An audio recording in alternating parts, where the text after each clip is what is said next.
जाऊयात साताऱ्यामध्ये सातारा झेडपी राडा प्रकरणी एक महत्त्वाची आणि मोठी अपडेट समोर आली आहे। सातारा जिल्हा परिषद अध्यक्ष निवडीवेळी राडा झाला होता, मात्र त्यावेळी तळमजल्यावरील सीसीटीव्ही कॅमेरे बंद असल्याचं आता समोर आलंय।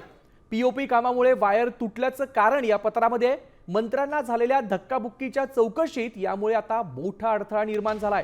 मुख्यमंत्री देवेंद्र फडणवीस यांनी या प्रकरणाच्या चौकशीचे आदेश दिले असून सीसीटीव्हीच्या चित्रीकरणाबाबत प्रश्नचिन्ह उपस्थित झालाय।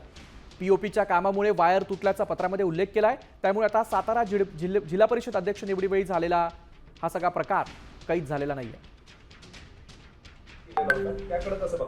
नाही, हे काय कल्पना नाही, तुम्ही सांगताय आता तेच कळालं मला। कारण ज्या दिवशी निवडणूक झाली त्या दिवशी संध्याकाळी आमच्या राष्ट्रवादी काँग्रेस आणि शिवसेना पक्षाच्या 2 सदस्यांनी शिवोनच्याकडे जिल्हा परिषदेचे एक पत्र दिलेलं आहे आणि एक जिल्हाधिकाऱ्यांच्याकडे दिलेलं आहे की शिवोनच्या परिसरामधलं जिल्हा परिषदच्या सीसीटीव्ही फुटेज आम्हाला मिळावं आणि जिल्हाधिकाऱ्यांनी जी प्रोसिडिंग्स केली निवडणुकीची सभागृहामधली ते जे प्रोसिडिंग्स मिळावे। अद्याप त्याचं उत्तर दिलेलं नाही आम्हाला।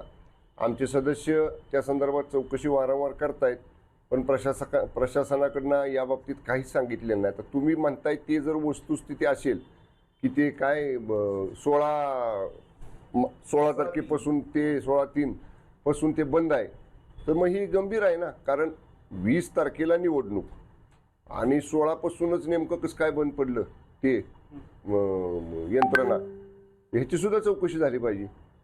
कसं आहे, समजा त्या दिवशीच बंद पडलं का त्याच्या आधीपासून बंद होतं। आणि डाटा रिकवर असतो ना सीसीटीव्हीमध्ये, जेव्हा बंद पडलं त्याच्या आधीपर्यंतचा डाटा रिकवर असतो त्या सर्व्हरमध्ये। त्यामुळे ह्या सगळ्याची आता होईलच। आता काय, काल माननीय मुख्यमंत्री महोदयांनी सुद्धा सांगितलेलं आहे की चौकशी